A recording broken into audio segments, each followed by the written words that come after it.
Hi guys, tonight we'll drift softly into the candlelit world of a young woman whose imagination changed the course of literature. Her name was Mary Shelley, the teenage writer who gave birth to one of the most enduring legends in human history, Frankenstein.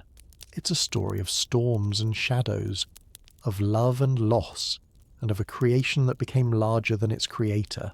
But before we begin, for those who enjoy slow, thoughtful stories about legendary figures, hit like, subscribe, and share in the comments which personality or historical figure you'd like me to cover next. And tell me, where are you watching from? I'm always curious to see the different places my viewers are from. So let's begin at the very start, with the girl who dreamed of life after death. Mary was born in London in 1797, the daughter of two remarkable thinkers. Her mother, Mary Wollstonecraft, was a pioneering philosopher and author of A Vindication of the Rights of Woman. Her father, William Godwin, was a radical political writer and early advocate of reason and equality. Theirs was a home filled with books, debate, and ideas, but it was also touched by tragedy. Just days after Mary's birth, her mother died of infection, leaving William to raise his infant daughter alone. From the very beginning, Mary's life was shadowed by absence. Her father adored her, but he soon remarried, and the household grew complicated. The new stepmother, Mary Jane Clairmont, brought her own children into the family, and tension filled the air. Little Mary often escaped into solitude, wandering through gardens, reading poetry, and imagining worlds that didn't yet exist. By the time she was a teenager, she was already steeped in literature and philosophy, her mind restless and alive. She read about ghosts, ancient myths, and the new sciences that seemed to promise power over life itself. The early 19th century was an age of discovery, electricity, anatomy, chemistry, and these ideas fascinated her. But it wasn't just science that stirred her. It was emotion. It was loss. It was the fragile thread between life and death that she had felt since her first breath. When she was 16, Mary met the poet Percy Bysshe Shelley. Brilliant, intense, and already married. Their connection was instant, electric. Percy was drawn to her intelligence. She was drawn to his daring spirit. Against her father's wishes, Mary ran away with him, beginning a life that would be as passionate as it was chaotic. They travelled across Europe with little money, often cold, hungry, and uncertain of what lay ahead. But in those restless years, her imagination deepened. She kept journals filled with thoughts about creation, morality, and the human soul. Every night she wrote by candlelight, her pen scratching like rain against paper. In her mind grew a question that would one day shape the world. What if man could bring life to the lifeless? What if the power of creation no longer belonged only to nature, or to God, but to human hands? This thought, both terrifying and beautiful, stayed with her, quietly flickering like a flame in the dark, and one stormy summer night, that flame would ignite. The year was 1816, a summer unlike any other. Across Europe, skies turned grey, and crops failed because of a distant volcano's eruption. The world seemed cloaked in endless twilight. A year without a summer, Mary and Percy travelled to Lake Geneva, where they rented a small house near the famous poet Lord Byron and his friend Dr. John Polidori. The weather was so miserable that they spent most days indoors, reading ghost stories by candlelight and speaking about philosophy, death, and the mysteries of existence. Outside, thunder rolled over the lake like a living creature, and lightning split the clouds into jagged veins of fire. One night, as rain lashed against the windows, Byron suggested they each write a ghost story. A challenge, simple and playful. Yet from that moment, something awakened in Mary. She couldn't sleep that night. Her thoughts were restless, alive. She recalled their conversations about galvanism, the strange experiments where electricity made dead frogs twitch, as if life itself could be summoned by spark alone. The idea haunted her. What if someone tried to push further? What if a scientist sought to create a human being, not through nature, but through sheer will and intellect? In the sleepless dark she saw an image, a pale student kneeling beside a lifeless body that began to stir beneath his trembling hands. She later wrote that her imagination possessed and guided her. The vision was so vivid it frightened her. It was not a story she invented. It was a dream that came to her, complete and terrible. The next morning she began to write. Her pen traced the rhythm of her heartbeat, slow and deliberate. The creature she imagined was not born of evil, but of longing, a being seeking love and acceptance, yet doomed by its very existence. Percy read her pages and was stunned. He encouraged her to continue, seeing the power of her imagination. Byron, too, recognised the strange force behind her story. Over the next months, while living in that gloomy house by the lake, Mary shaped her idea into something profound. She called it Frankenstein, or the modern Prometheus. The title itself hinted at ancient myths. Prometheus, who stole fire from the gods to give to mankind, only to suffer eternal punishment. Like him, her scientist would reach beyond the limits of nature and pay a heavy price. Each night she returned to her desk, writing by the faint glow of oil lamps, the lake's reflection trembling like a heartbeat. The words flowed with quiet precision, each sentence alive with wonder and sorrow.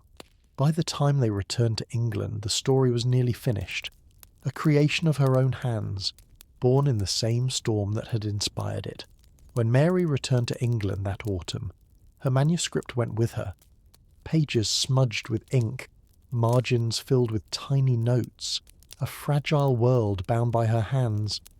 She was still only 18, yet she carried within her a story that felt older than time. Percy read through every chapter, offering thoughts and small edits, but the voice, the soul of it, was entirely Mary's.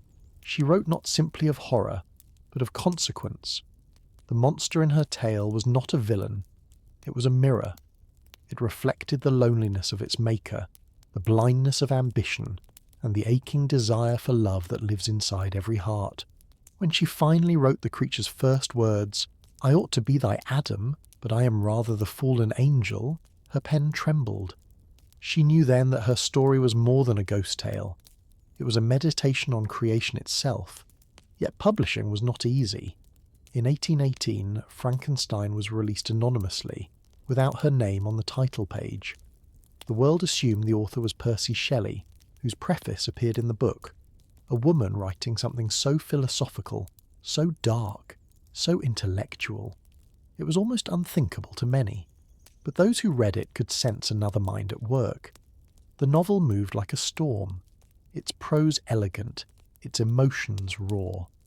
It spoke of man's hunger to transcend mortality and the loneliness that follows when one reaches too far. The reviews were mixed. Some called it a marvel, others a monstrosity. Yet quietly it began to travel, from reader to reader, from city to city. It spread not by praise, but by fascination. In the story, Victor Frankenstein is a scientist who learns the secret of reanimating life. He pieces together a being from fragments of the dead, and when his creation awakens, he recoils in horror. The creature left alone wanders the world seeking affection and understanding, only to find rejection at every turn. In the end, both creator and creation are destroyed, bound by sorrow, each unable to forgive the other. For Mary, it was never simply a warning against science. It was a reflection of her own griefs. The loss of her mother, the deaths of her children, the weight of being a woman in a world ruled by men. She understood what it meant to bring something into existence and lose control of it. She understood what it meant to create and to mourn. By the time readers learned that Frankenstein was written by a 19-year-old girl, the shock rippled through literary circles. How could someone so young, so fragile, write with such depth? The answer was simple. She had lived enough sorrow to fill a lifetime. Every tragedy had carved her imagination deeper. She did not write from darkness. She wrote through it. And her story, like the creature itself, began to take on a life of its own. It would never again belong entirely to her. Fame, however, did not arrive like a sunrise. It crept in slowly, uncertainly, through the grey mist of Mary's restless years. After Frankenstein was published, she and Percy wandered through Europe once again, moving from England to Italy, never staying long in one place. They lived like exiles, haunted by both financial strain and personal loss. Their first child had died in infancy. Then, heartbreak returned again and again. Mary's letters from that time are filled with quiet grief, words written to no one, reflections of a mother mourning in silence. Yet she kept writing, because writing was the only way she knew to keep breathing. She poured her emotions into journals and fragments of new stories, trying to make sense of existence through art. Italy in those years was wild and beautiful. They stayed near Pisa, then in Rome, then on the coast. The air was thick with the scent of salt and cypress trees. Percy wrote his greatest poems there. Ode to the West Wind, Adonais, while Mary continued to observe, to listen, to absorb life's fragile details. She watched storms roll in from the sea, watched lightning leap across the sky, and thought again of her creation, that lonely being born of light and ruin. Perhaps she saw a bit of herself in him, wandering through an uncaring world, misunderstood yet unbroken. Despite their shared passion, Mary and Percy's relationship was often turbulent. He was brilliant but restless, chasing ideals that never stayed still. Mary, though young, had already seen enough of life's pain to crave steadiness. When friends visited, they saw her as both fragile and strong, a quiet presence who carried storms behind her calm eyes. In July of 1822, tragedy came again. Percy took his small boat out on the Gulf of Spezia with 2 companions. A storm rose suddenly, fierce and merciless. The boat never returned. His body washed ashore days later. Mary was 24. The world that had once seemed alive with promise now felt hollow. She buried her husband's heart, quite literally, for it had not burned on the funeral pyre, and kept it wrapped in silk for the rest of her life. Yet even in grief, she refused to sink. Instead, she turned again to her craft. Her writing became her anchor, her way of surviving when everything else had vanished. She gathered Percy's poems, edited them, and ensured his legacy would not fade. The literary world began to see her not merely as the girl who had written Frankenstein, but as a voice of endurance. Slowly her name emerged from behind the shadow of her husband's fame. In the quiet evenings, by the light of a single candle, she began new novels, Valperga, The Last Man, and others, each one carrying traces of her loss and her vision. She explored themes of isolation, courage, and the endless dance between creation and destruction. Those who read her later work saw the same soul that had dreamed of Frankenstein, a soul that understood the cost of life and the beauty hidden in its sorrow. Through her stories she kept Percy alive, and perhaps she kept herself alive too. After Percy's death, Mary found herself in a world that seemed colder and quieter. London was still loud with gossip, the salons filled with men debating philosophy and politics, yet Mary, widowed, penniless, and still so young, walked through it like a ghost. Society did not quite know what to make of her. To some she was a scandal, the daughter of radicals, the lover of a married poet, the author of a strange, blasphemous novel. To others, she was something extraordinary, a symbol of what intellect and imagination could achieve when freed from convention. She settled back in England with her only surviving child, Percy Florence Shelley, and dedicated herself to giving him a stable life, the one she never had. Her days were structured but simple. She woke early, wrote in the mornings, and spent afternoons walking along the Thames, her thoughts always circling back to memory. Every corner of London held echoes of her past, her mother's books, her father's ideals, the streets where she once dreamed of freedom. Though the city had changed, its fog still curled around her like a familiar shroud. Mary began to write again, not with the reckless passion of youth, but with quiet determination. Her next works were less sensational, more reflective.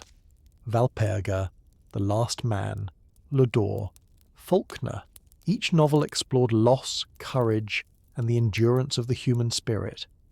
The Last Man, in particular, carried the haunting image of a plague that wipes out humanity, leaving one survivor to wander through silence.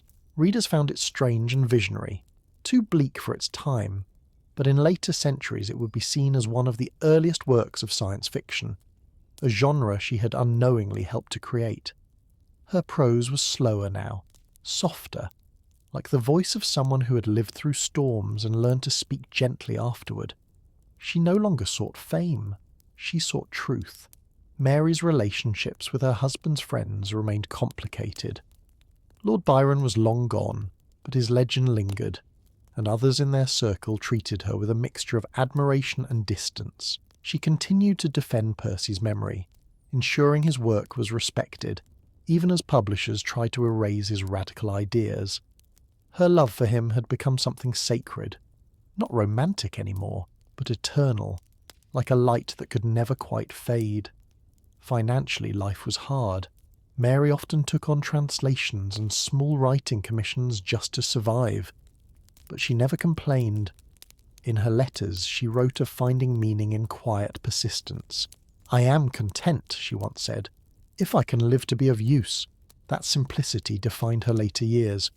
The more the world tried to move past her, the more she seemed to drift inward, into her thoughts, her memories, her words.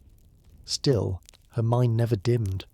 She read voraciously, followed scientific debates, and stayed fascinated by the progress of human knowledge. Electricity, anatomy, philosophy, all the subjects that had once inspired Frankenstein still filled her curiosity. She had given the world a myth that refused to die, yet she herself lived in near anonymity. People whispered about the monster, about the horror of creation, yet rarely about the woman who dreamed it all into existence. And in that quiet space, Mary Shelley found a strange peace, the kind that only comes when one accepts both the light and the dark within. The years slipped by like pages turning in a slow and solemn book. Mary lived modestly, surrounded by her son, a few loyal friends, and shelves of well-worn books. She never remarried. Her love for Percy remained her last great devotion, not in the way of youthful longing, but as a quiet thread that tied her to the past.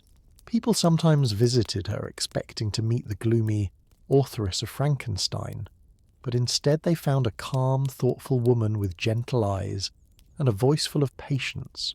She spoke rarely about her fame. When Frankenstein was republished in 1831, she agreed to write a new introduction. In it, she revealed for the first time the story of that rainy summer in Geneva, of the challenge that had birthed her novel, and of the strange dream that had visited her. Her words were simple, but they carried weight. She wrote that she did not think herself a great author. She was merely the recorder of a vision. That humility only deepened the public's fascination. The new edition spread further than before, and for the first time readers began to see Frankenstein not as a lurid ghost story, but as something profound, a reflection on ambition, science, and the human heart. Students, philosophers, and poets began to discuss it as a moral fable for the new age. The Industrial Revolution was transforming cities, machines were rising, and the boundaries of nature were being tested every day. Mary had written of a man who created life, and now the world seemed to be racing toward that very dream. She watched quietly, never claiming to have predicted anything, but one suspects she saw it all coming, the wonder and the danger intertwined. Meanwhile, her personal life remained filled with quiet endurance. Her son Percy Florence grew into a kind young man, devoted to her and determined to protect her from hardship. He married Jane Gibson, who came to be another source of comfort in Mary's later years. Together they lived in a house near Bournemouth, overlooking the sea. Mary loved the sea, the rhythm of the waves, the sound of wind through the trees. It reminded her of every journey, every loss, every return. She often walked the shore at dusk, her shawl wrapped tightly around her shoulders, her thoughts drifting like the tide. She still wrote occasionally, though her health began to fail. Rheumatism stiffened her hands, Migraines struck often, leaving her weak for days. Yet she continued to edit Percy's poetry, refusing to let his words fade into the background of literary history. Many of his most famous lines survived because she refused to give up. When she corresponded with publishers, she was firm but courteous, signing her letters simply Mary Shelley. No grand title, no hint of the legend she had become. She carried herself as though she had never done anything remarkable, and perhaps that was her quiet strength. What mattered most to her was that her work and Percy's might live beyond their fragile human lives. In that hope, she found her calm. Friends described visiting her study, a small room full of papers, seashells, and a miniature portrait of her husband. On the desk lay the same quill she had used as a girl by Lake Geneva. When the wind moved through the curtains, it made the flame of her candle tremble, like the heartbeat of a story that would never die. In the calm rhythm of her later years, Mary Shelley began to see her life not as a series of tragedies, but as a tapestry of lessons.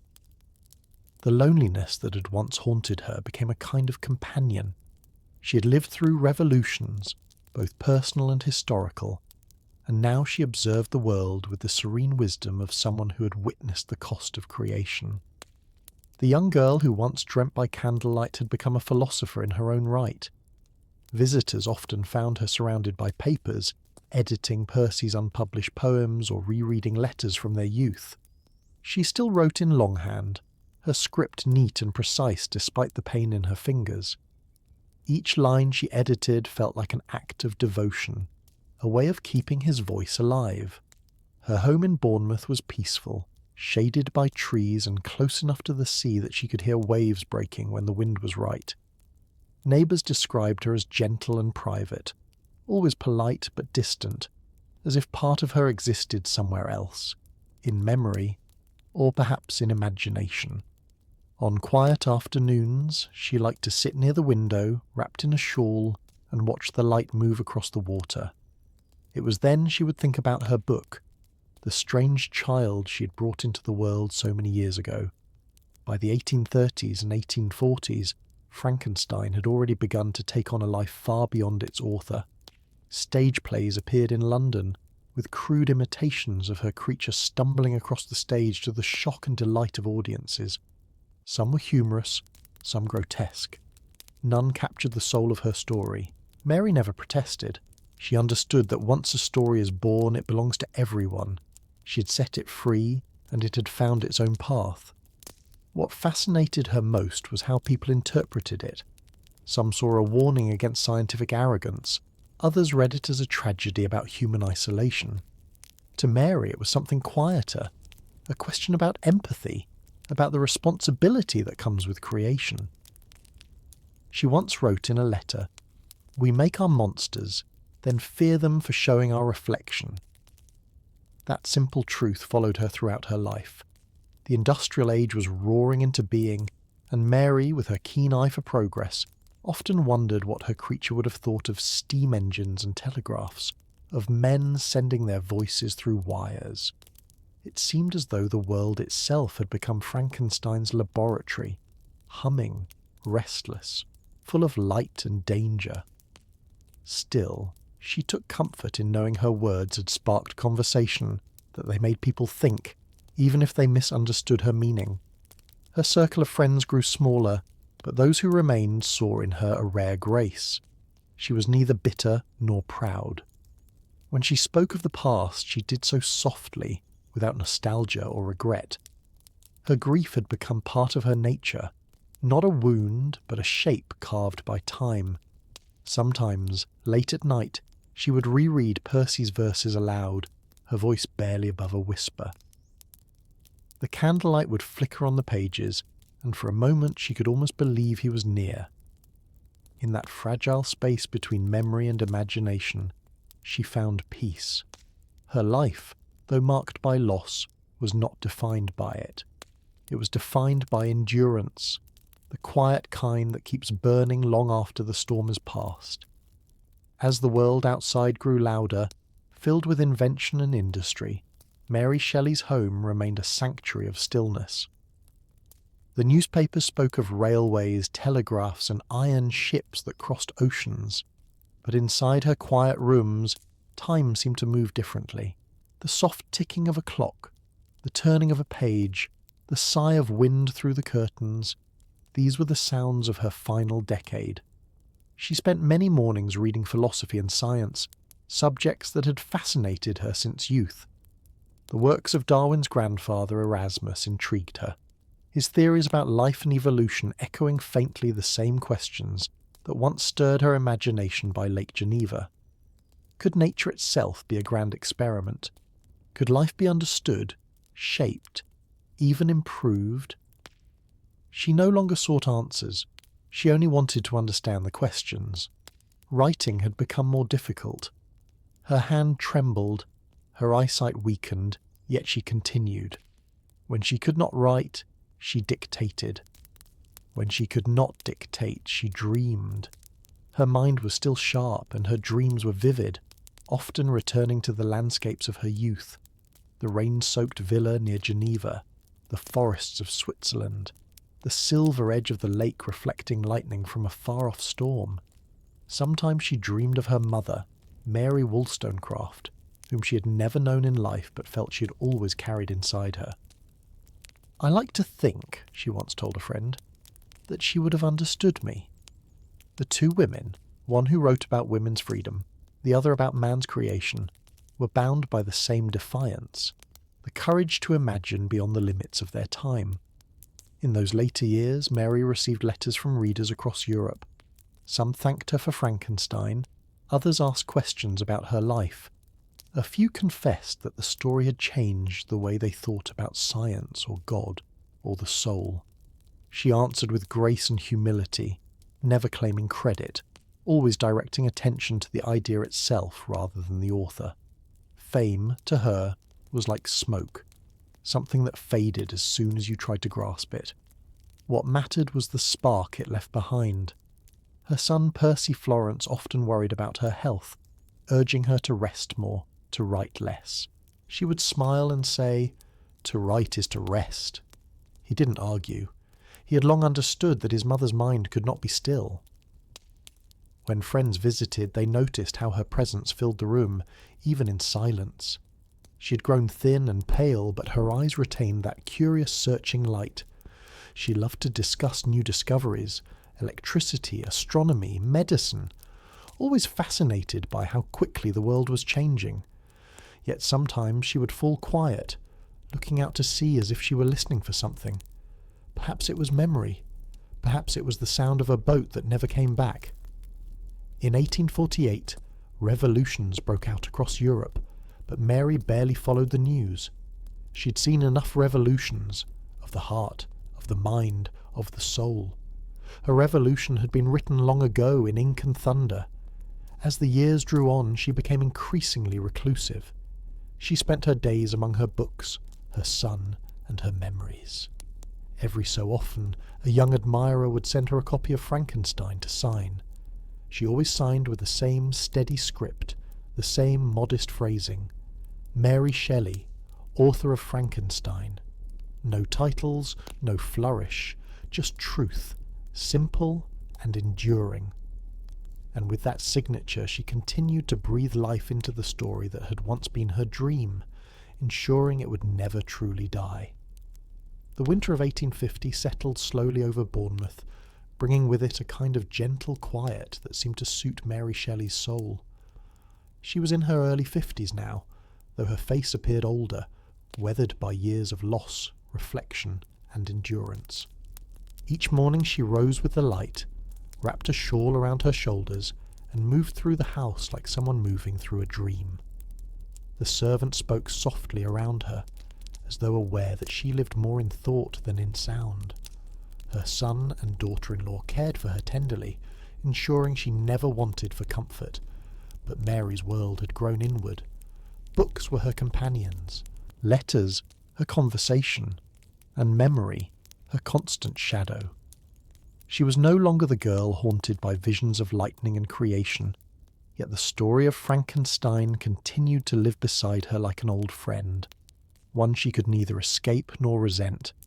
Each new edition of the novel seemed to appear in another country, another language, spreading further than she could ever have dreamed. Critics who once dismissed it now hailed it as visionary. Students wrote to her from universities, calling her the mother of modern science fiction, though the term itself had not yet been invented. It amused her quietly.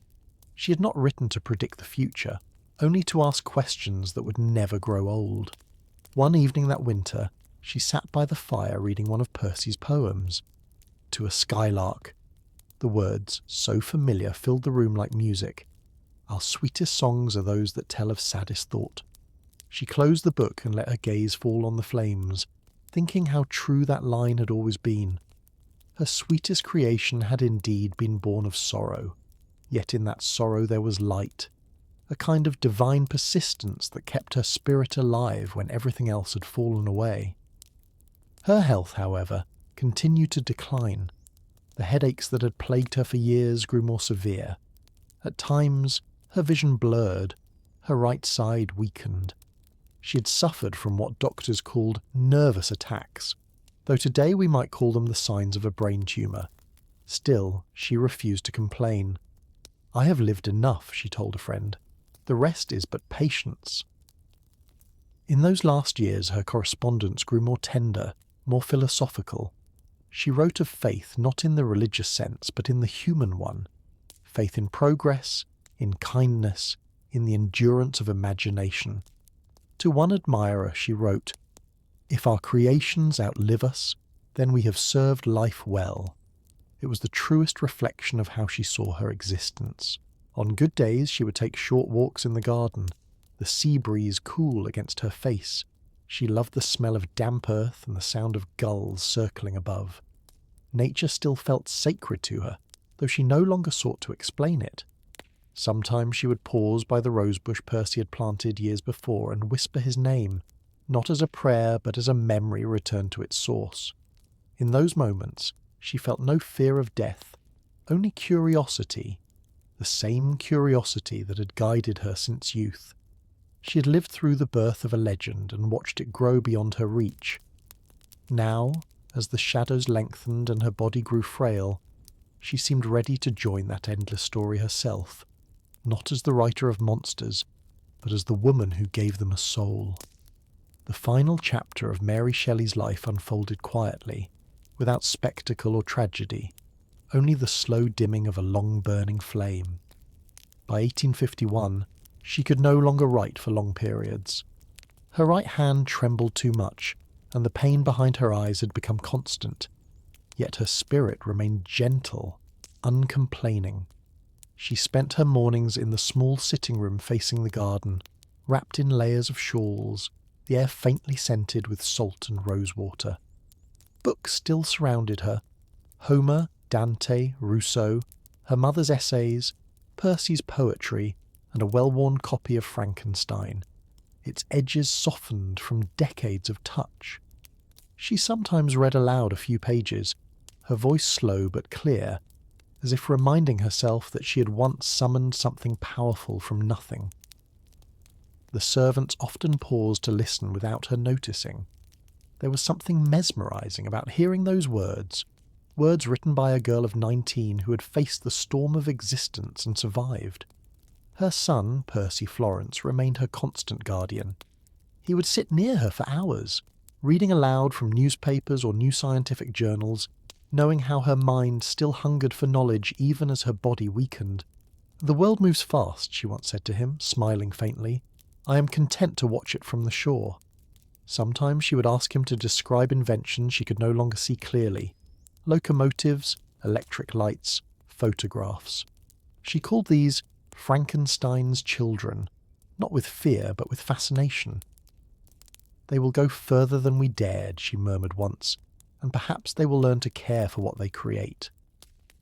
Even as illness pressed upon her, Mary kept her wit and grace.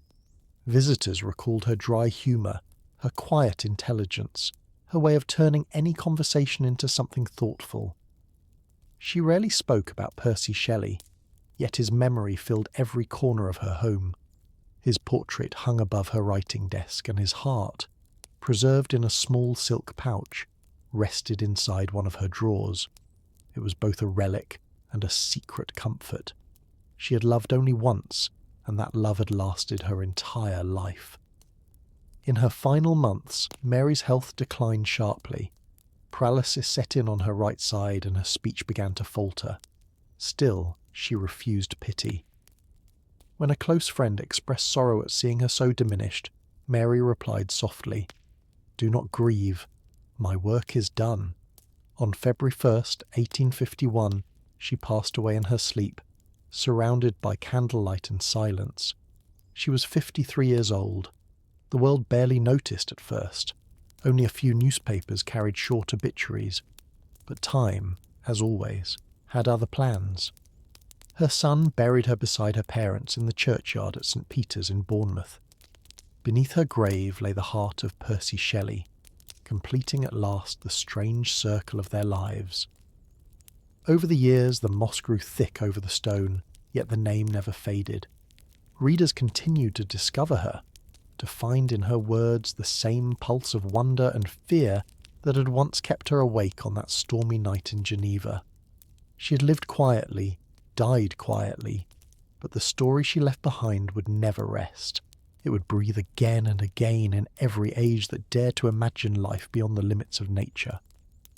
And somewhere, in that eternal dialogue between creator and creation, Mary Shelley's voice still whispers, calm, steady, and alive, reminding the world that even monsters are born from the longing to be loved. In the years that followed her death, Mary Shelley's legacy began to stir like one of her own creations. Quiet at first, then impossible to ignore. The world that had barely glanced at her passing slowly realized what she had given it. Frankenstein began appearing in more editions, each one more widely read than the last. Universities that once dismissed it as a Gothic curiosity started teaching it as philosophy. Scientists quoted it in lectures about ethics. Artists painted scenes of the lonely creature staring at his maker. Without meaning to, Mary had become the prophet of a new age, an age when mankind would learn to build its own miracles. Yet for decades, her name still lived in the shadow of the men around her.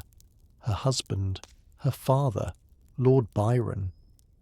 Critics described Frankenstein as the work of Shelley's circle, as though it could not have come from her alone. But slowly the truth began to shine through. Her letters, her journals, her introduction to the 1831 edition, these revealed a mind unlike any other of her time. Scholars began to see that Mary had not merely written a ghost story. She had built a philosophy disguised as fiction. It was a question, not an answer. A question about creation, responsibility, and what it means to be human. By the end of the 19th century, Frankenstein had escaped the page entirely. Stage productions multiplied, from London to New York, each one reimagining her vision through thunderclaps and flickering lights. In 1910, when motion pictures were still new, a silent film version appeared. Grainy, haunting, brief. Audiences were captivated, and so began a transformation that Mary herself could never have imagined. Her story had entered the bloodstream of culture. Every new generation found something different in it. Some saw warning, others wonder, but all of them saw themselves. As the 20th century unfolded, Frankenstein grew into a myth as powerful as those of the ancients, a modern Prometheus, reborn again and again. It inspired writers, scientists, and dreamers. When the first experiments in artificial life began, her name returned like a prophecy. When machines learned to think, people whispered her words. Mary Shelley had written of a man who reached for godlike power. Now humanity was learning to do the same. Her quiet warning, written under candlelight in 1816, echoed louder with every invention, every discovery. Yet what makes her legacy extraordinary is not its darkness, but its empathy. She never condemned curiosity. She only asked that we use it kindly. Learn from me, her creature pleads. How dangerous is the acquirement of knowledge? Even now, those words feel timeless, not a threat, but a reminder. By the mid-1900s, her novel had been translated into more than 30 languages, studied in schools, referenced in songs, films and art. The monster, once her lonely dream, had become a universal symbol of fear, of science, of longing. But behind every version, every retelling, there still stood the same young woman who once woke from a dream beside Lake Geneva and decided to write it down. In that act, simple, quiet, brave, she changed the course of imagination forever. As the 20th century unfolded, Mary Shelley's presence seemed to grow rather than fade. Each decade found new meaning in her words. In the 1930s, when electricity itself became a symbol of modern power, Hollywood transformed Frankenstein into something larger than literature. The black and white images of a lightning striking a laboratory tower and a creature rising from the table burned themselves into the world's imagination. Yet even as audiences gasped at the horror, few realised that beneath the spectacle still beat Mary's heart, her quiet meditation on creation, loss and empathy. The movie versions changed details, distorted motives, but they could never erase the original spirit of the book. Scholars began to revisit her journals, tracing the fragile handwriting of a woman who had once been dismissed as an ornament in her husband's circle. What they found was astonishing. A thinker who had absorbed the philosophies of her age and shaped them into art. She questioned the nature of progress, long before machines began to dominate human life. She understood, intuitively, that invention without compassion becomes its own form of cruelty. For a writer in the early 19th century, a woman no less, to grasp such complexity was extraordinary. Modern readers began to see that her story was not a relic of the past, but a mirror of the present.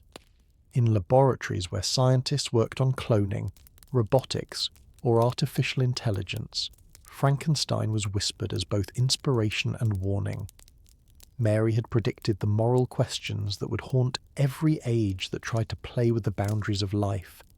Yet she had done so not through fear, but through empathy. Her creature was never simply a monster. It was a child of thought, abandoned and misunderstood, desperate to be seen. That longing to be accepted, to be loved despite imperfection, resonated far beyond science. It was the human condition itself. Through essays, letters, and newly published biographies, the world began to meet the real Mary Shelley, the teenager who defied her father's rules, the widow who edited her husband's poems, the philosopher who dared to question God and nature in the same breath. Feminist scholars of the 1960s and 70s reclaimed her as one of the first female voices of modernity, a woman who had not only survived tragedy, but transformed it into vision. They saw Frankenstein as both creation myth and autobiography, the story of a woman giving birth to an idea and watching it grow beyond her control. As new generations studied her, the portrait of Mary became fuller, warmer. She was no longer just the young girl who wrote Frankenstein. She was the founder of an entirely new way of thinking, one that merged science, emotion, and morality into a single act of imagination. Even in classrooms where her novel was dissected line by line, the quiet power of her language endured. There is rhythm in her sentences, a pulse beneath the words that feels alive. Perhaps that is why, 2 centuries later, the world still listens. For every time we wonder what it means to create, or to destroy, or to love something we have made, we are in some way answering the same question that once kept Mary Shelley awake on that stormy night in Geneva. By the dawn of the 21st century, Mary Shelley's legacy had transformed into something almost mythical. Her name was no longer confined to the footnotes of romantic literature. It stood beside the giants of human imagination. Around the world, scholars, filmmakers, and philosophers continued to debate what she had truly meant by Frankenstein. Some called it a warning against science, others a tale of loneliness, but most saw it as something far greater, a timeless reflection of what happens when humanity meets its own reflection and flinches. In classrooms, students dissected her ideas about creation and consequence, drawing parallels to cloning, artificial intelligence, and genetic engineering.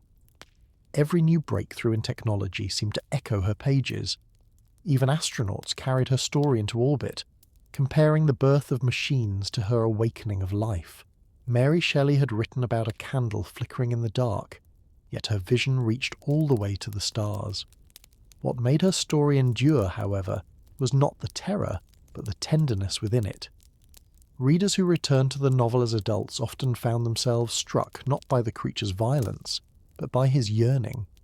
His voice, full of confusion and pain, felt heartbreakingly human. "I was benevolent and good," he says. "Misery made me a fiend." That single line has been quoted in psychology books, ethical debates, even courtroom speeches. Through it, Mary reminds us that monstrosity is not born but made, created by neglect, fear, and rejection. In a world still struggling to understand empathy, her words have never stopped being relevant. The modern age embraced her not only as a visionary, but as a pioneer of emotional intelligence in art.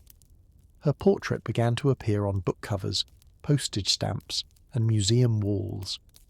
In Oxford and London, entire courses were devoted to her thought, her philosophy, her understanding of grief and genius.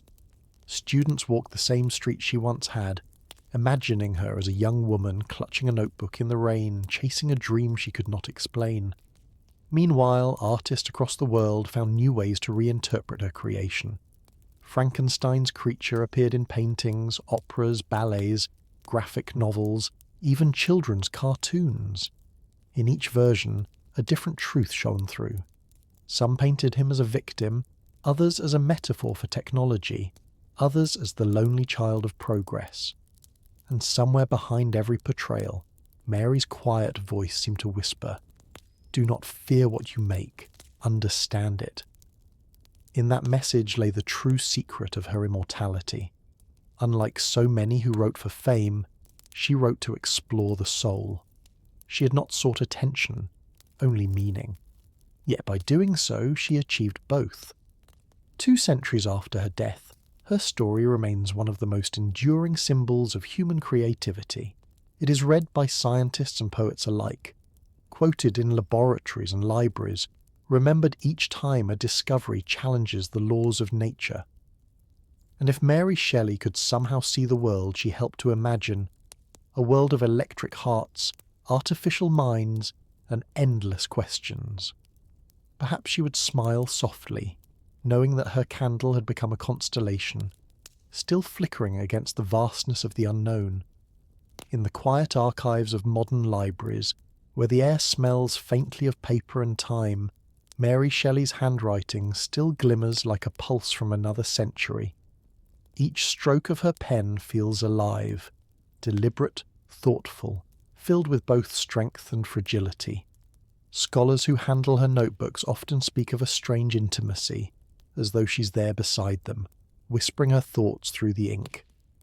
The pages reveal not just the birth of Frankenstein, but the evolution of a mind, a woman constantly questioning herself, her world, and the invisible thread between life and art.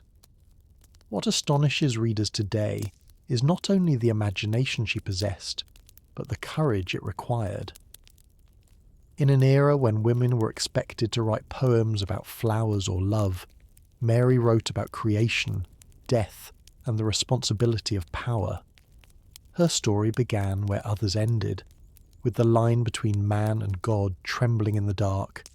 And yet, her tone was never rebellious for rebellion's sake. It was searching. She did not shout, she asked. The modern reader finds in her pages something rare, a calm voice that leads them through terror, a stillness at the heart of chaos. That balance is what continues to draw people to her work. Even in film adaptations that turned her quiet melancholy into thunder and lightning, the soul of her writing remained intact. The tragedy of the creature, the arrogance of its maker, the loneliness of both, those truths never age. In fact, the older the world becomes, the more clearly they echo. Today, philosophers cite Frankenstein when discussing bioethics. Psychologists reference it in exploring identity and isolation. Artificial intelligence researchers mention it when debating the morality of sentient machines. The questions Mary asked under candlelight have become the central questions of our age. What happens when creation exceeds control? When intelligence is born without compassion? And perhaps the most painful of all, when our own reflection ceases to recognize us. In each of these, her novel offers no answers, only mirrors. That humility, the willingness to explore rather than conclude, is what separates her from almost every other writer of her time.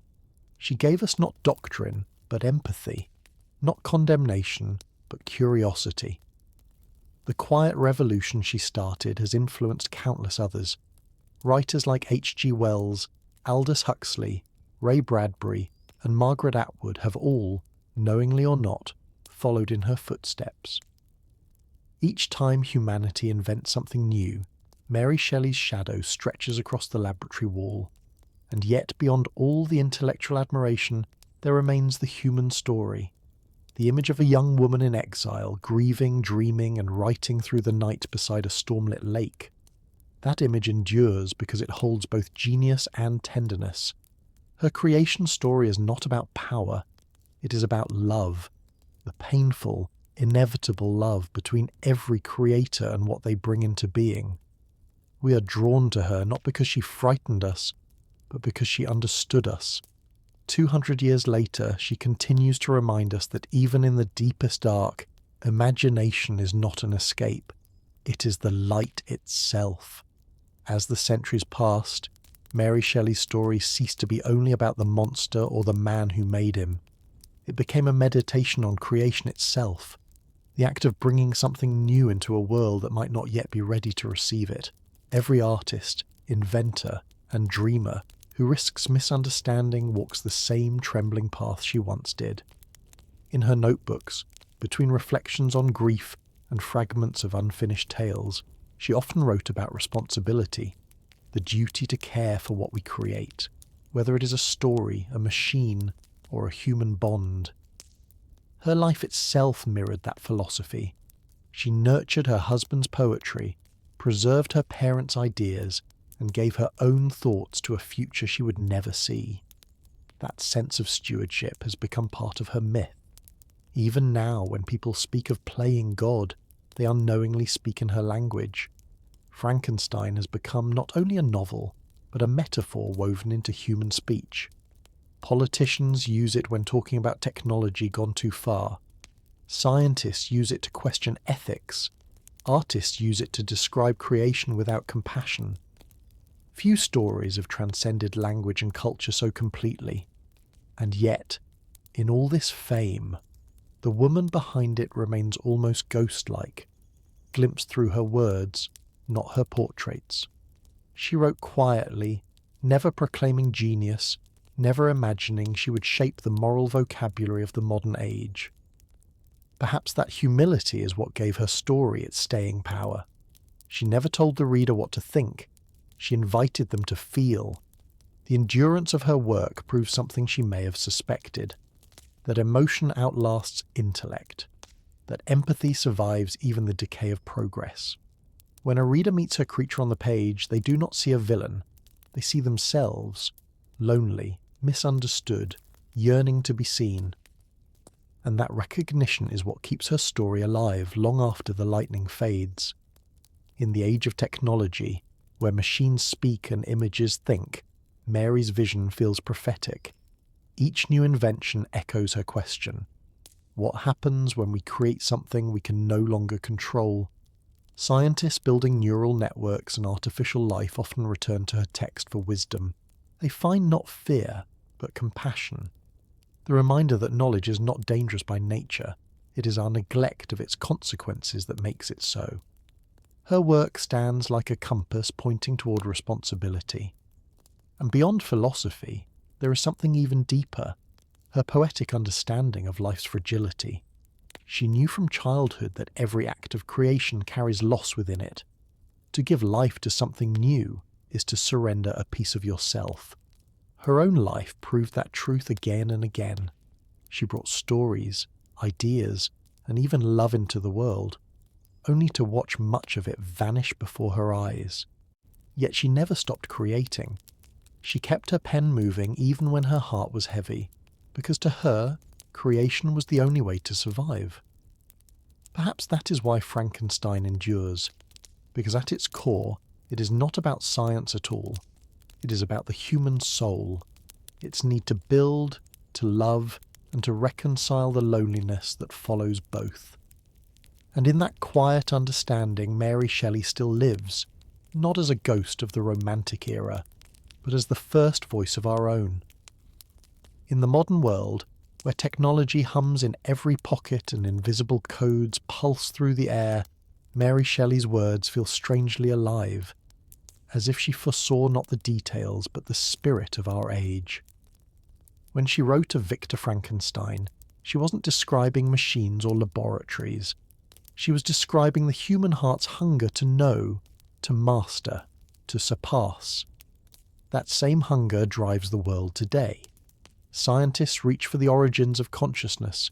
Engineers teach machines to think, and yet the same question lingers. What happens to the soul of the creator when their creation learns to walk on its own? It is a question older than industry and newer than tomorrow. In her calm, melancholy prose, Mary seemed to understand something that modern science still struggles with. Progress without compassion always leads to isolation. Victor's tragedy was not that he created life, but that he abandoned it. In that small act of neglect lies the entire moral weight of her novel, and perhaps of humanity itself. Each generation rediscovers this truth in its own way. In the 20th century, it was nuclear energy. In the 21st, it is artificial intelligence. The names change, but the echo remains. Frankenstein endures because it is not about electricity or alchemy. It is about the eternal bond between maker and made, between dream and consequence. And yet, what fascinates modern readers even more than the story is Mary herself, the young woman behind the vision. How could someone who had seen so much loss still write with such tenderness? How could a 19-year-old wandering through Europe with little money and endless grief look beyond despair and find meaning in creation? That paradox is part of her genius. She never glorified suffering, but she turned it into understanding. Her journals reveal a writer who was introspective yet unafraid, fragile yet fiercely curious. She read scientific papers, studied anatomy, debated philosophy, not because she sought fame, but because she wanted to understand the boundaries of existence. In an age when women were expected to obey rather than question, she became a philosopher by instinct. It's no wonder that modern thinkers, especially women, see her as a kind of ancestor, proof that intellect is not born from privilege, but from persistence. When universities today hold conferences on ethics in technology, her name appears beside those of modern scientists. When filmmakers explore the loneliness of artificial beings, they quote her creatures' words. And when readers look for the soul inside progress, they find her candle still burning, steady and patient, 200 years later. If she could see the world now, cities glowing with electric veins, machines that compose music and paint portraits, she might not be surprised. She might only whisper, "Be kind to what you make." That was always her message. Beneath the Gothic storms and tragic deaths, beneath the centuries of reinterpretation, Frankenstein remains a story about compassion, the simplest and hardest act of all. It reminds us that genius alone cannot save us, that creation without care becomes destruction. And in a century built from wires, algorithms, and ambition, her soft warning glows brighter than ever, reminding us that the truest form of creation is not power, it is empathy. In our time, when creation has become code and invention often happens in silence behind glowing screens, Mary Shelley's words still seem to drift through the air like a quiet echo. Her story, written by candlelight, continues to ask the same unanswerable question. What does it mean to be human? That question, simple and eternal, is what binds her to us more than the thunder, the lightning, or the horror of her tale. The creature she imagined, rejected, intelligent, desperate to belong, could just as easily be the child of modern technology, a reflection of our own need to be seen by what we create. Around the world, scientists, writers, and philosophers still quote her, perhaps not realizing that they are answering her question every time they talk about artificial consciousness or digital life. They are living inside the world she dreamed.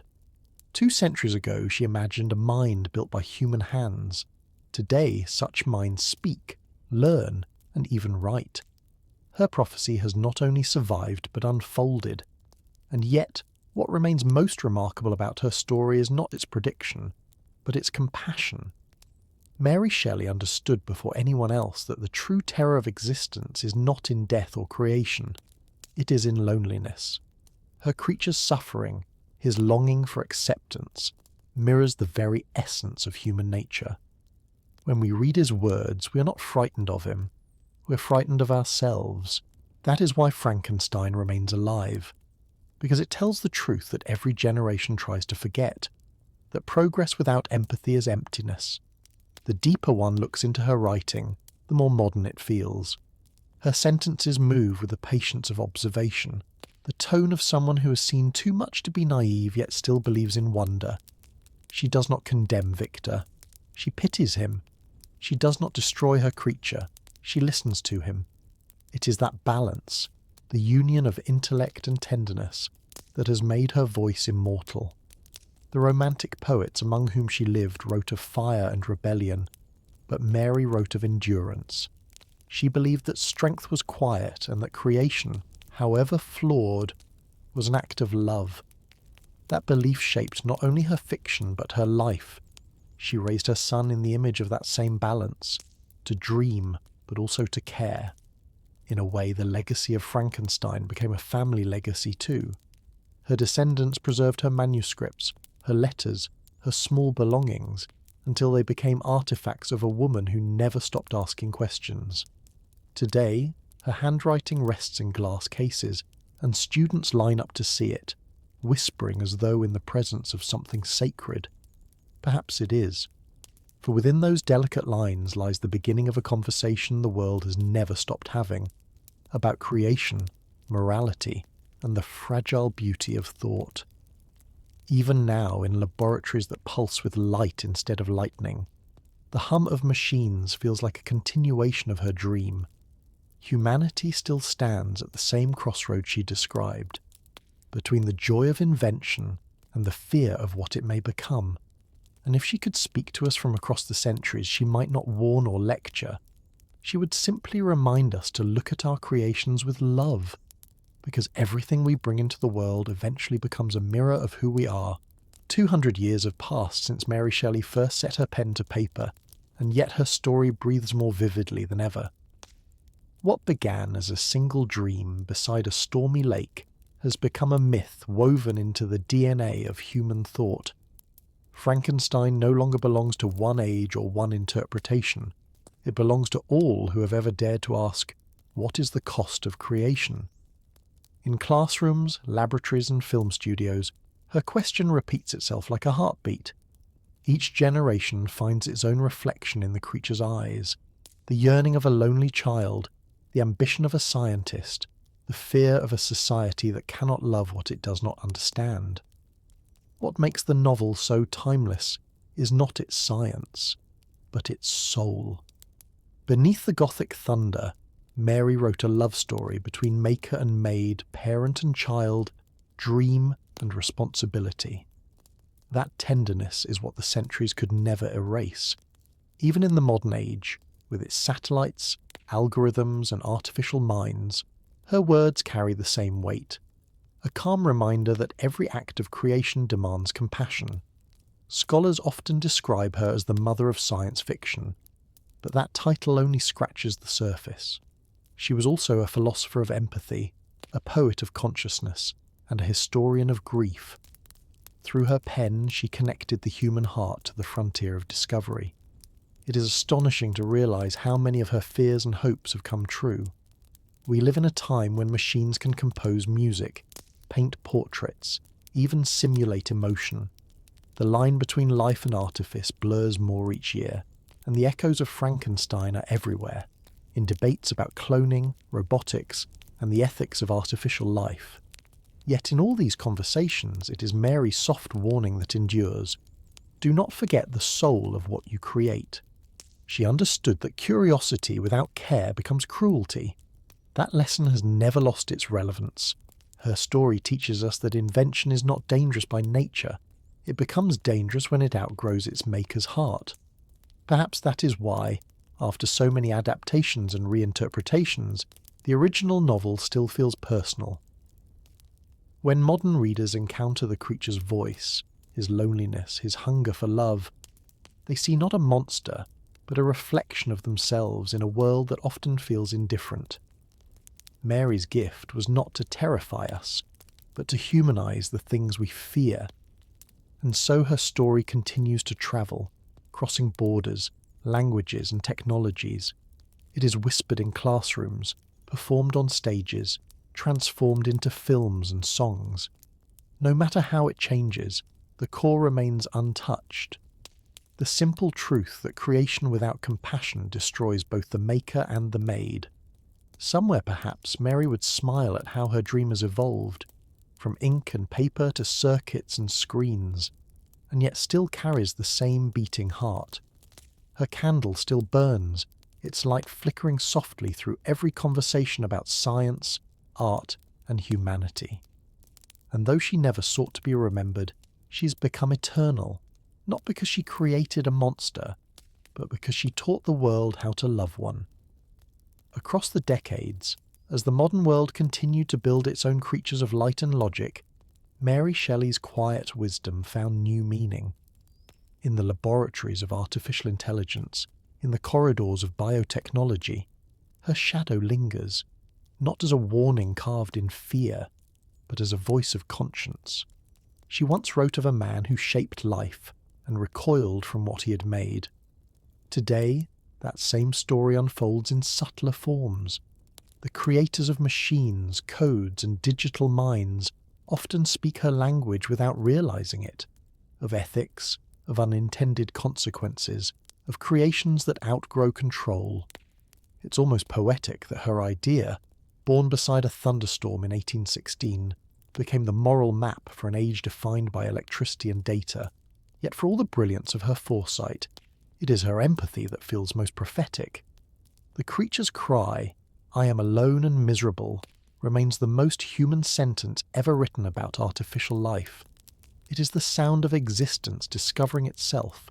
It is the echo of every being that has ever asked, "Do I matter?" Mary understood this question deeply, long before machines could speak or think.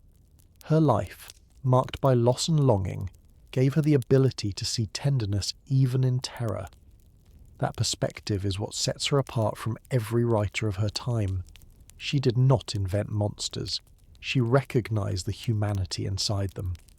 Modern readers often return to Frankenstein expecting horror, and instead find sadness. The sadness of a world that builds endlessly but forgets to nurture. That quiet shift from fear to empathy is Mary Shelley's greatest gift. Her story endures not because it warns against science, but because it understands the heart that drives it. Even now, in a century obsessed with progress, her novel feels like a compass.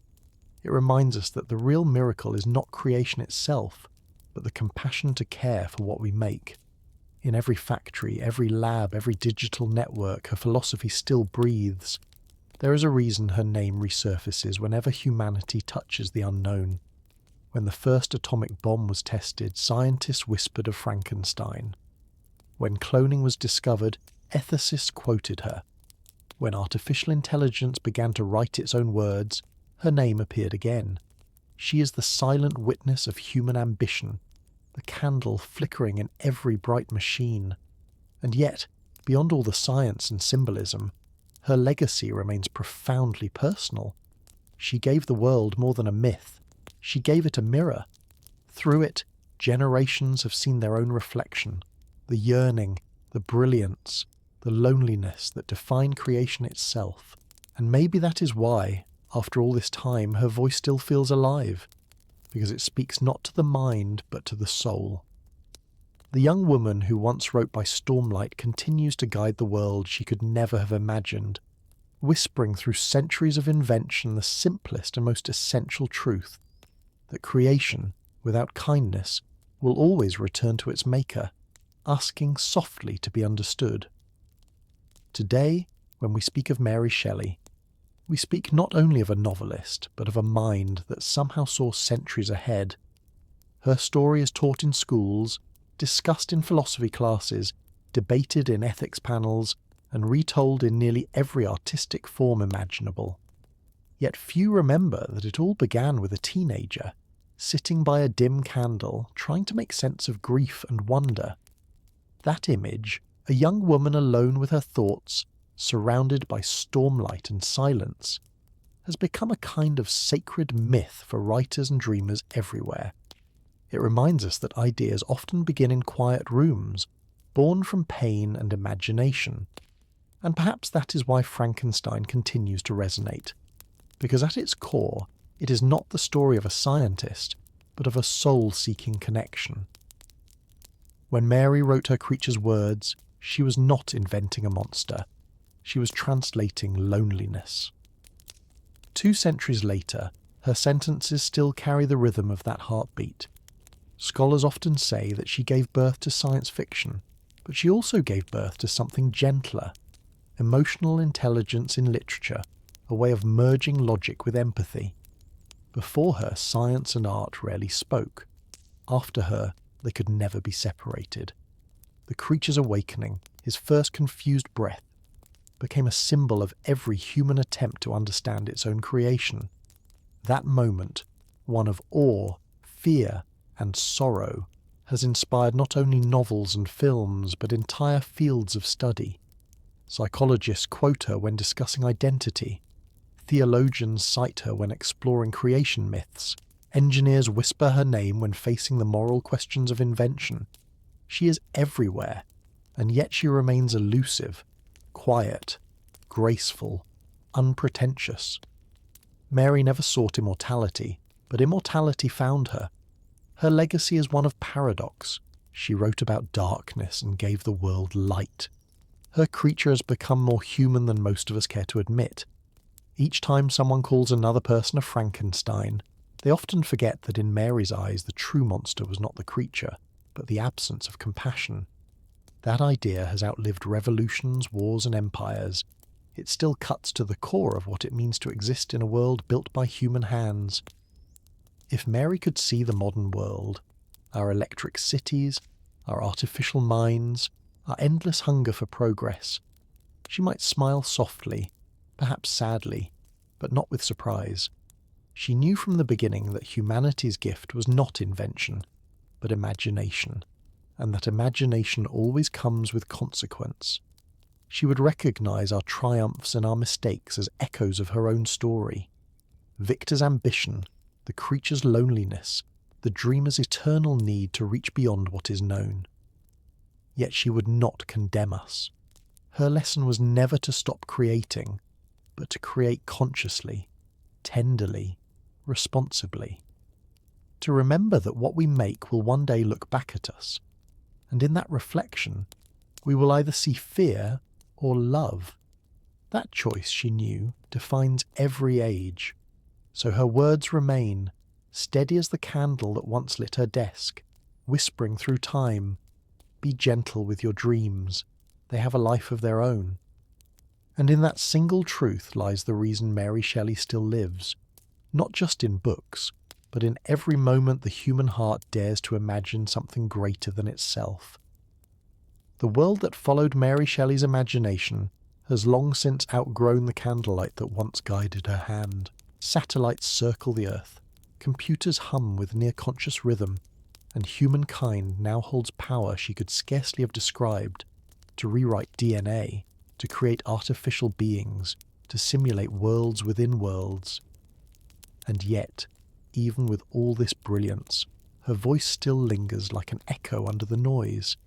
She asked, long ago, what would happen if we built life without love? The world is still answering. Scientists in labs still speak of ethics, engineers of limits, writers of responsibility, all in words that trace back to hers. Frankenstein has become more than a novel. It is the eternal reflection of progress. Its story is our story. Every discovery, every experiment, every dream that edges too close to the divine. And still, her tone remains tender. She never cursed curiosity. She honoured it. Her warning was not to stop creating, but to care for what we create. That is why her work survives when so many others fade. It offers no final judgment, only a mirror, calm and patient, waiting for us to recognise ourselves. The creature, abandoned by his maker, speaks now for every generation that feels unseen by its own creations. Children of invention, lost in their maker's shadows. Mary's empathy reached forward across centuries, softening the fear of technology into understanding. Her words live not in the laboratories, but in the hearts of those who look at the modern world and still whisper, "We must be kind." That quiet insistence has shaped far more than literature. Philosophers call her one of the first thinkers of the Anthropocene, the era when human beings became responsible for shaping the planet. Environmentalists quote her when speaking about nature's balance, seeing in Victor Frankenstein the same arrogance that tries to dominate rather than coexist. Every field finds its reflection in her pages. Artists see rebellion, scientists see prophecy, and ordinary readers see something simpler, themselves. In the creature's longing they hear their own need to belong, in Victor's despair, their own regret. Mary had captured what it meant to be human, stripped of all pretense. Perhaps that is why, even now, her story feels more alive than the experiments it inspired. It is not about machines or laboratories. It is about love, loss, and the fragile spark that drives us to create despite knowing we might fail. That spark is what connects us to her.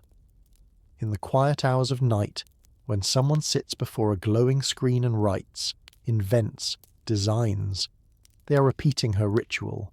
They are the same lonely dreamer with ink-stained fingers, reaching toward the unknown. And if Mary could see them, she would understand. She too had chased light into darkness, not out of arrogance, but out of longing, the longing to understand life itself. Her legacy, then, is not only her book, but her faith in creation. She believed that to imagine is to live twice, once in the world and once in the dream. And that dream, now centuries old, still hums beneath every heartbeat of modern life, reminding us that creation and compassion must forever walk hand in hand. There is something almost poetic about the way Mary Shelley's legacy moves through time, not loud or forceful, but steady, like the slow beat of a heart that refuses to stop. Her story no longer belongs only to the past. It slips quietly into new worlds, taking shape in every form of creation that seeks to understand its own limits. In art galleries, her creature stares out from canvases. In music, composers echo the pulse of her imagination. In film, directors keep returning to her vision, trying to capture that same fragile spark between invention and isolation. And in classrooms, her words are read aloud in the same calm rhythm they were written, reminding each generation that the human soul is both the creator and the creation. What fascinates most people about Mary today is not only her foresight, but her solitude. She lived a life surrounded by brilliance, philosophers, poets, revolutionaries, yet she always seemed slightly apart, watching, listening, gathering thoughts in silence. That detachment was not loneliness. It was her way of seeing. She looked at the world as both participant and witness, aware that genius often demands distance. Her journals, now carefully preserved, reveal a woman who questioned everything, from the nature of science to the meaning of love. She wrote of loss without bitterness, of grief without self-pity, of beauty as something inseparable from pain. Those writings have become their own form of scripture for modern readers searching for depth in an age of noise. They find in her calm reflections a model of endurance, a reminder that creation is not born from constant movement, but from stillness. If she were alive now, she would likely not shout her thoughts into the digital storm. She would observe, she would write quietly, perhaps at a window overlooking the city's glow, her notebook open, the hum of modern life replacing the thunder of Lake Geneva. And she would recognize it all, the ambition, the exhaustion, the wonder. She would see how the same questions that once haunted her world still haunt ours. What is life? What is responsibility? What is love when the world moves faster than the heart? That is why Frankenstein never feels old. It is not trapped in its century because it never belonged to one. It is a living conversation, growing with every era that reads it. And Mary Shelley, though long gone, remains part of that dialogue. Her presence woven into every retelling, every discovery, every moment when humanity pauses and looks at what it has made. Sometimes that reflection is terrifying, sometimes it is beautiful, but always it is hers. The quiet courage it took to ask those questions, to imagine creation's shadow before the modern world even existed, has made her one of the most enduring voices of human thought. Long after her candle burned out, its light continues to travel, crossing oceans, centuries and languages, illuminating the same truth she once wrote by hand, that the act of creation is never neutral. It is love, fear, and hope bound together. And as long as humanity continues to build and dream, Mary Shelley's voice will be there, steady and compassionate, reminding us to look closely at the things we bring to life, for in their eyes, we always find ourselves. As centuries roll forward, Mary Shelley has become something more than an author. She has become a symbol of how imagination can outlive mortality. Every era that rediscovers her feels as if it has found her for the first time. Readers who meet Frankenstein in youth are often drawn by its mystery and darkness, but those who return to it as adults find something gentler, more heartbreaking. The portrait of a soul searching for meaning in a world that misunderstands it. That is perhaps the truest reflection of Mary herself. Her story, though wrapped in Gothic imagery, was never about fear. It was about longing, for connection, for understanding, for love that could survive even the cruelty of existence. And it is this longing that still vibrates beneath her prose, unchanged by time. In modern times, as humanity rushes toward new forms of creation, her voice continues to guide quietly from the margins. Her face, often printed on book covers or museum banners, appears serene, thoughtful, almost melancholy, not as a ghost from history, but as a companion to the present.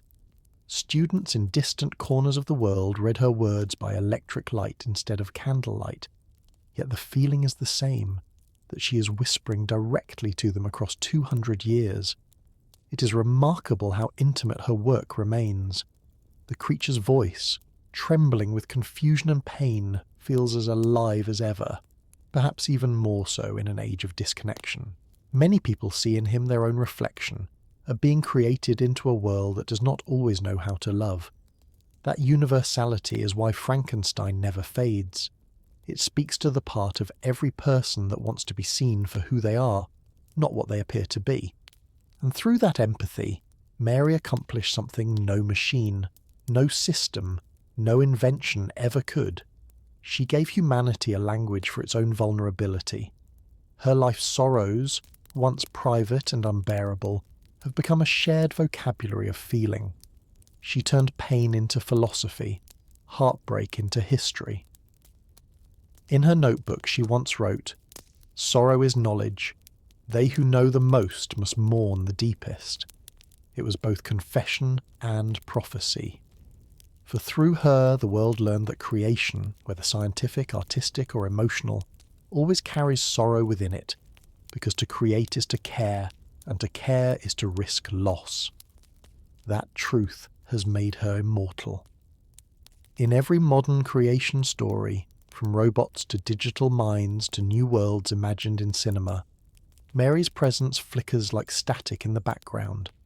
Even when her name is not spoken, her question lingers. What happens when what we make begins to feel? That question will never end, because it is not just about invention, it is about us. We too are creatures of our own making, shaped by the world and shaping it in return. Perhaps that is the final secret of her genius. She wrote not only about the creation of life, but about life itself, the endless cycle of making, breaking, and understanding. And so, as long as humankind continues to wonder where imagination might lead next, Mary Shelley's light will remain on the horizon, calm, persistent, and eternal. There is a certain kind of immortality that belongs only to those who speak directly to the human soul, and Mary Shelley earned hers not through fame, but through quiet truth. Her story has never depended on the century it was written in. It lives because it speaks to something deeper than time, the constant tension between creation and compassion, between progress and responsibility. Each generation discovers Frankenstein anew and realizes, with a shock of recognition, that it was never only about the past. It is about us. The creature's first steps mirror every moment humanity has ever taken toward the unknown. His cry of confusion echoes in every voice that has ever asked, "Why was I made?" And Victor's fear, that same trembling horror of his own work, remains the mirror of our modern anxieties. From artificial intelligence to genetic manipulation to the endless pursuit of perfection. It is impossible to read Mary's words today without feeling how close they have come to truth. Her candlelight visions have become our reality, yet her message still holds steady and calm. Creation is sacred, but it is also fragile. The act of bringing something to life, whether a child, a story, or a machine, is not a triumph, but a responsibility. Mary understood that before anyone else. That is why her story has outlasted empires, revolutions, and entire ways of thinking. It was never bound to its century, because it was written from the core of what it means to be alive.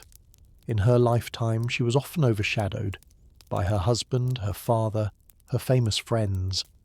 But time, patient and fair, has restored her to her rightful place. Today, her name stands alone, not as the wife of Percy Shelley, not as the daughter of Mary Wollstonecraft, but simply as Mary Shelley, the young writer who, through grief and brilliance, taught humanity to see itself. That recognition has transformed her from a historical figure into a living force. Around the world, libraries preserve her handwriting like relics. Museums display her quills, her journals, her sketches of half-finished ideas. Artists paint her beside the flickering light of her imagination.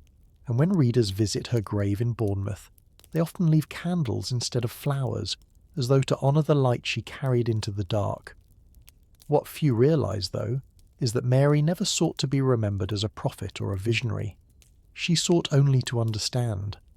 Her novel was not a warning, but a meditation, a way to process the question that haunted her. What happens when love is absent from creation? That question remains as urgent as ever. In a world that invents faster than it feels, Mary's story is a compass, small, steady, and unyielding. It reminds us that every spark of human genius must be tempered by care, and that progress without empathy becomes its own kind of ruin. More than 2 centuries later, her candle still burns, not flickering with fear, but glowing with quiet guidance. And perhaps that is her truest legacy. Not the monster, not the myth, but the reminder that to create is not to conquer, but to love. The more one studies Mary Shelley's life, the more it becomes clear that her genius was not born from luck or accident, but from a lifelong conversation with loss, love, and the fragile beauty of existence. Every event that shaped her, the death of her mother, the elopement with Percy, the death of her children, the isolation that followed his drowning, carved her soul into something both resilient and compassionate.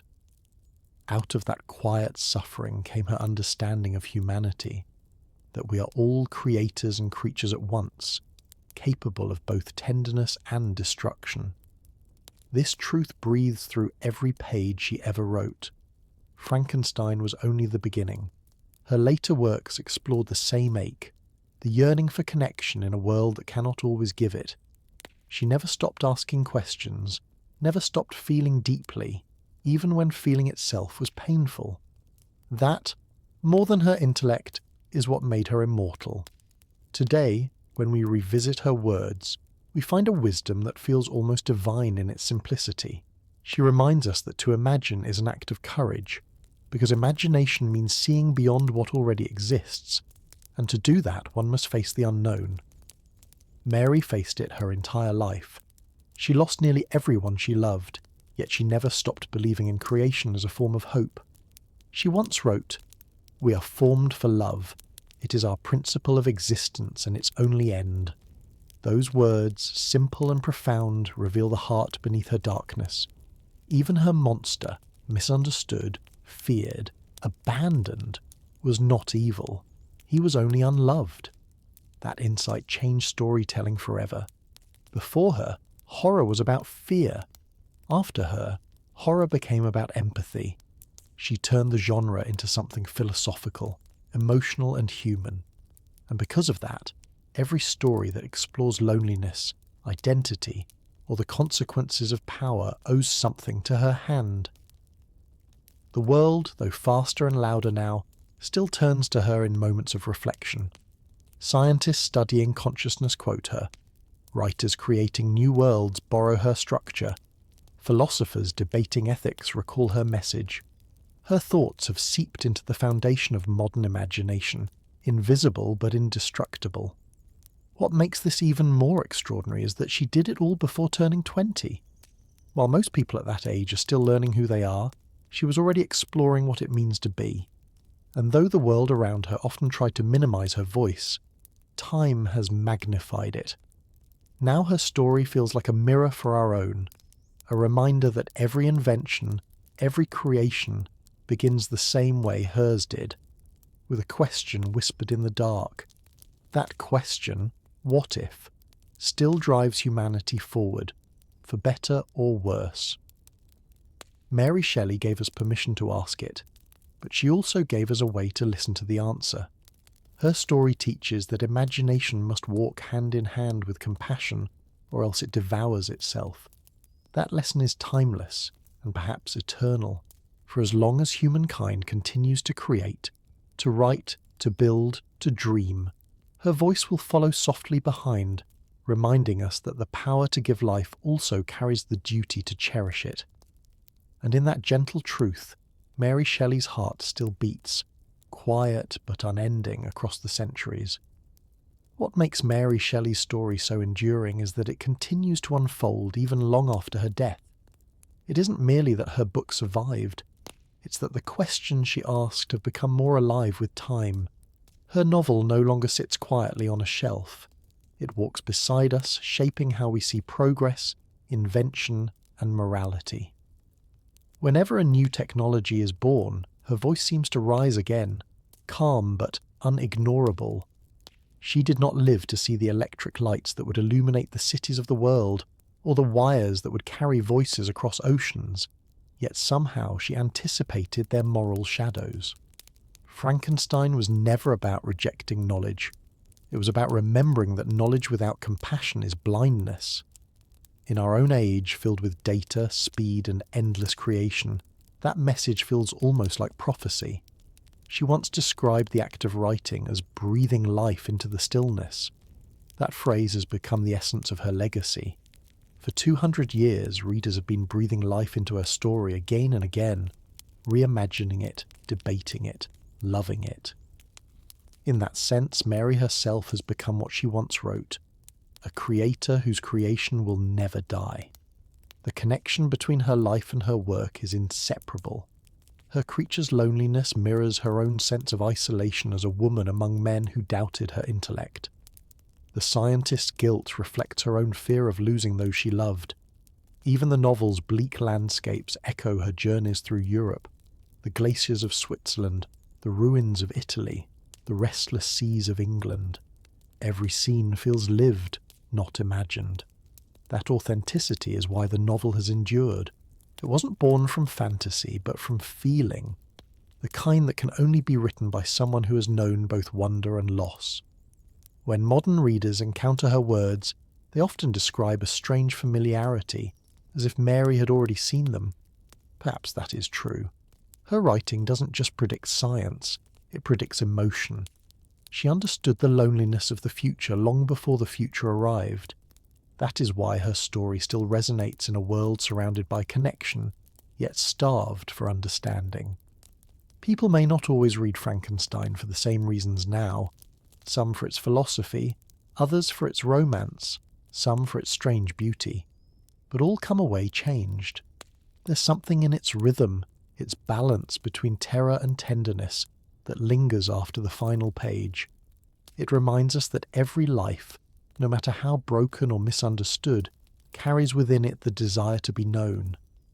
And in that recognition lies both the tragedy and the triumph of humanity. Mary captured that paradox, creation as both blessing and burden, with more honesty than perhaps any writer before or since. The world she left behind has only grown more complex, more powerful, and more fragile. But through it all, her words remain simple, clear, and unshakably human. They remind us that we are all, in some way, the result of someone else's imagination, born, shaped, and seeking love. And as long as that truth holds, her story will keep breathing, as alive as the night she first dreamed it. The story of Mary Shelley is, in its quiet way, the story of creation itself, how something small, fragile and personal can expand beyond the limits of one life and become immortal. What began as a dream at 18 became an idea that would outlive empires. Her candle burned in a century of revolutions, but its light still reaches ours. And in that light we continue to see ourselves. Each time the creature opens his eyes in some new version of her tale, on screen, on stage, in a classroom, the audience holds its breath for the same reason, because we recognise that moment. We too have created things we do not fully understand. We too have loved and feared our own inventions. That recognition is what makes Mary Shelley's voice eternal. Her words seem carved from empathy, from the understanding that knowledge, for all its brilliance, is powerless without love. When she wrote Frankenstein, she gave humanity its most enduring mirror, one that reflects not only our triumphs, but our tenderness and our failures. The scientist and his creature, forever bound by sorrow, are us, the maker and the made, chasing meaning in the chaos of existence. What's remarkable is how she achieved this not through anger or arrogance, but through quiet observation. Her book is not loud, it breathes. It moves with the patience of someone who has seen loss and learned to respect the weight of it. That restraint, that refusal to preach, is what makes it timeless. Readers across centuries feel as though she trusts them to find their own meaning, and so they return, generation after generation, to rediscover what they already know, that creation, in all its forms, is an act of vulnerability. To build something, a story, a life, a future, is to risk heartbreak. Mary understood that risk and accepted it. In doing so, she became the living proof of her own philosophy. Her life was not easy, but it was brave. She loved deeply, thought deeply, wrote deeply, and never turned away from pain. Instead, she transformed it. That perhaps is the true alchemy at the centre of Frankenstein, the transformation of grief into wisdom, of sorrow into beauty. The more technology advances, the more relevant her lesson becomes. We continue to create new forms of life, not of flesh, but of code and circuitry. And we still face the same question she asked by candlelight. Will we care for what we make? Every era must answer it anew. That is why her novel endures not just as art, but as conscience. It reminds us that progress without empathy is only half a miracle. Mary Shelley's calm intelligence, her moral clarity, her compassion, these qualities have outlasted every invention her story inspired. She could not have known how vast her influence would become, but perhaps she sensed it when she wrote, "My imagination, unbidden, possessed, and guided me." That imagination, still unbidden, still guiding us, continues to shape the soul of human creativity, reminding us that the spark of life, in whatever form we give it, must always begin with love. As time stretches further away from the world Mary Shelley knew, her relevance only deepens. It is strange how a story written 2 centuries ago can feel as if it was meant for the present. The rhythm of her words, the pulse of her questions, still match the heartbeat of our age. In every generation, people have looked at their creations, machines, weapons, networks, algorithms, and felt the same unease Victor Frankenstein once did. The old fear of monsters has simply changed shape. We no longer fear what we make in the laboratory. We fear what we release into the world without understanding. And through it all, Mary's calm, haunting wisdom lingers, a voice from another time saying, "Be gentle with what you bring to life." It is remarkable how her imagination, born in darkness, became a light for the future. In her lifetime, she had no idea that her story would define the moral vocabulary of modern science. She simply followed her thoughts where they led, unafraid of the unknown. That courage, that quiet willingness to see things as they are, has made her one of the rare figures who transcend their era. She belongs as much to our century as to her own. What we remember about Mary now is not the tragedy that filled her life, but the strength with which she turned it into art. Her pain became her language, her loneliness became empathy. And through that alchemy of heart and intellect, she offered the world something no invention can replicate: perspective. She taught that progress must carry conscience in its hands, that creation without care is not genius but grief. Even now, when scientists discuss artificial intelligence, or when ethicists debate the power of biotechnology, her name returns like a compass point. It is as if humanity cannot move forward without passing through the question she left behind. But beyond philosophy and science, there is still the simple wonder of her craft. Few novels have such atmosphere. The stormlight over the Alps, the trembling candle in the scientist's study, the creature's lonely walk through snow. She painted emotion through nature, made weather a reflection of the soul. That sensitivity to the natural world feels even more poignant today as we grapple with our own changing climate. In her time, she saw mountains as symbols of eternity. In ours, they stand as warnings of fragility. Yet both readings lead back to her same truth. Life, in all its forms, demands reverence. Mary Shelley did not moralize, she empathized. That is what makes her vision eternal. Even her monster, so often misrepresented in culture, was never truly monstrous. He was a mirror, and perhaps still is, a reflection of every person who has ever felt unmade or unloved. Each time the world retells her story, it is really retelling its own. The costumes and settings may change, but the emotion remains untouched. In that way, her story has achieved the very miracle she once imagined. It has come alive, generation after generation, sustained not by fear, but by recognition. And if she could see us now, our machines that think, our art born from circuits, our endless search for connection, she might say only this: "You have made wonders. Now make them kind." Each age has its own kind of storm, and in ours, Mary Shelley's candle still flickers through the wind. Her creation, first imagined as a solitary figure awakening in the dark, has multiplied into thousands of forms: machines that speak, algorithms that write, even living cells shaped by human hands. Yet, no matter how far we move from her world, her voice remains ahead of us, steady and compassionate. She understood something about the human spirit that time itself cannot erase, that our greatest strength, the power to create, is also our greatest responsibility. When she wrote Frankenstein, She was surrounded by men of science and poetry, yet she stood apart from them. They saw invention as glory. She saw it as empathy. They celebrated discovery. She asked what would happen next. That single act of questioning turned her from a writer into a philosopher of humanity. Today, her insight echoes louder than ever. The scientists of our century, who code intelligence or modify genes, find themselves walking the same path Victor Frankenstein once did. They seek to understand the mysteries of life, to push beyond its boundaries, and sometimes they forget to look back at what follows in their wake. Mary's story endures because it asks us not to stop creating, but to stay human while doing it. The creature, abandoned and unloved, was not born evil. He was shaped by the absence of care. In that lesson lies the heart of her message. The danger was never science, it was solitude.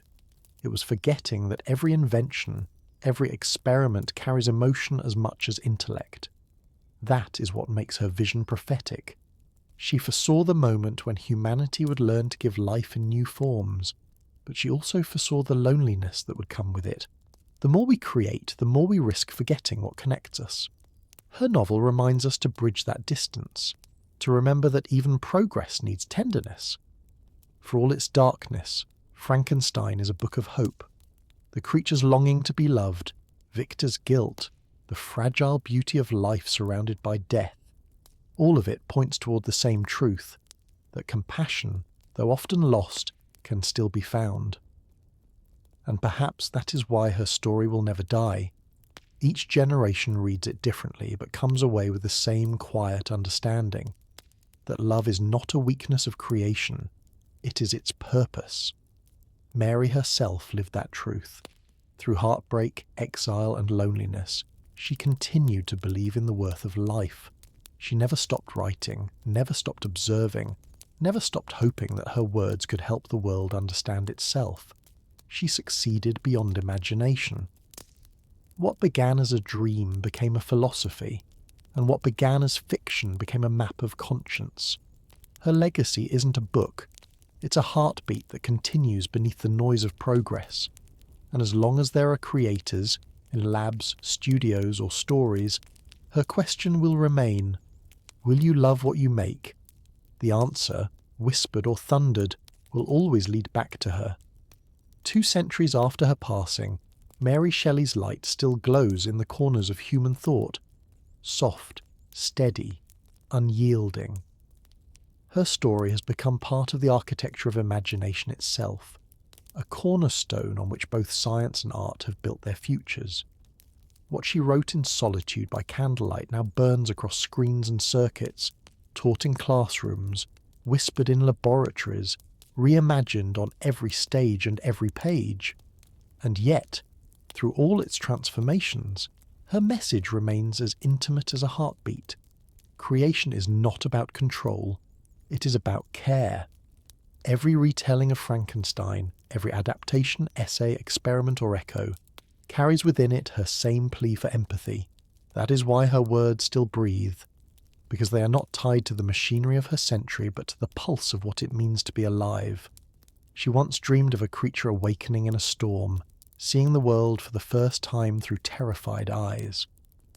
But the true miracle of her work is that she awakened us, the readers, the makers, the dreamers, to our own reflection. Her story reminds us that we are all creators in some way, shaping lives, ideas, and legacies, and that every act of creation demands compassion. That truth will never grow old. The more we advance, the more her calm wisdom seems to reach out from the past to steady us. We stand now in the age she imagined, an age of electric minds and mechanical hearts, and still her candle burns, guiding us to remember the simplest, hardest lesson, to love what we bring into being. There is beauty in that humility. Mary Shelley never claimed greatness. She never declared herself a prophet or a genius. She simply wrote from honesty, from pain and wonder woven together. And somehow, that honesty became immortal. She turned her grief into a question, her question into a story, and her story into a mirror for the soul of humanity. That mirror will never fade. In it, we see not monsters or miracles, but ourselves, brilliant, fragile, and searching. Her legacy endures because she never tried to own it. She let her creation go, and in doing so, it lived. Perhaps that is what she meant all along, that to create something truly alive, one must be willing to let it walk away. Somewhere, in the rhythm of her sentences, you can still feel her presence. The young woman watching the storm outside, her pen trembling, her heart open to whatever truth might come. And perhaps, in that same quiet moment, she felt what we feel now, awe, fear, and love bound together in a single spark. That spark became her gift to the world. And so, as we close her story, we do not say goodbye. We only continue what she began.